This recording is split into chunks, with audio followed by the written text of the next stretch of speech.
Berikut adalah kisah singkat tentang Bung Tomo, salah satu pahlawan nasional Indonesia yang terkenal karena semangat juangnya dalam pertempuran Surabaya. Kisah Bung Tomo, suara perlawanan dari Surabaya pada suatu masa ketika Indonesia baru saja memproklamasikan kemerdekaannya. Bangsa ini belum sepenuhnya merdeka. Para penjajah belum rela melepaskan kekuasaan dan negeri ini pun terancam kembali dijajah. Di tengah ketegangan itu, muncul seorang pemuda berapi-api dari Surabaya yang suaranya mampu menggugah jiwa rakyat. Dia adalah Bung Tomo.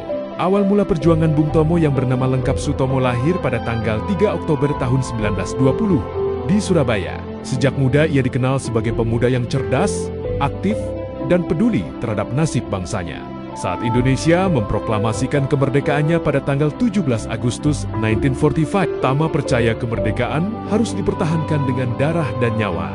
Jika perlu, Surabaya membara puncak perlawanan rakyat terjadi pada 10 November tahun 1945. Ketika pasukan Inggris dan Belanda berusaha merebut kembali Surabaya, Bung Tama tampil di garda terdepan, bukan dengan senjata, melainkan dengan suara. Melalui siaran radio, dari Radio Gelora Pemberontakan di Surabaya, Bung Tomo menyampaikan pidato.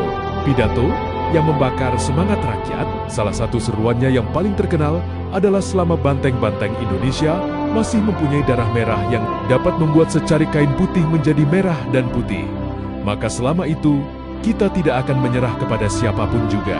Pidatonya menjadi api yang menyulut semangat arek-arek Surabaya. Para pejuang tua maupun muda bersatu mempertahankan kota mereka. Meski akhirnya Surabaya luluh lantak dan ribuan nyawa gugur, perlawanan heroik itu menjadi simbol perlawanan rakyat Indonesia terhadap penjajahan.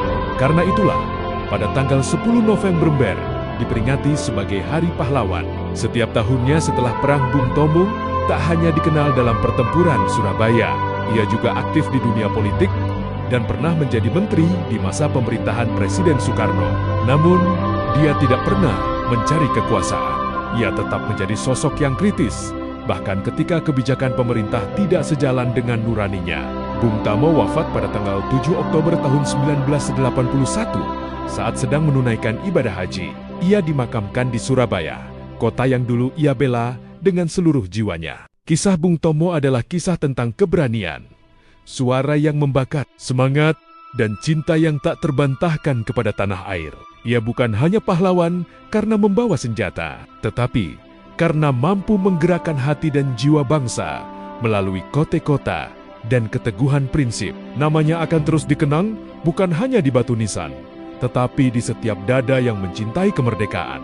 Jika kamu suka konten sejarah yang menginspirasi dan penuh makna seperti ini, jangan lupa tekan tombol like, follow agar tidak ketinggalan cerita-cerita pahlawan lainnya, dan share tulisan ini supaya lebih banyak orang bisa mengenang dan belajar dari perjuangan para pahlawan kita. Terima kasih sudah menyimak, sampai jumpa di kisah berikutnya.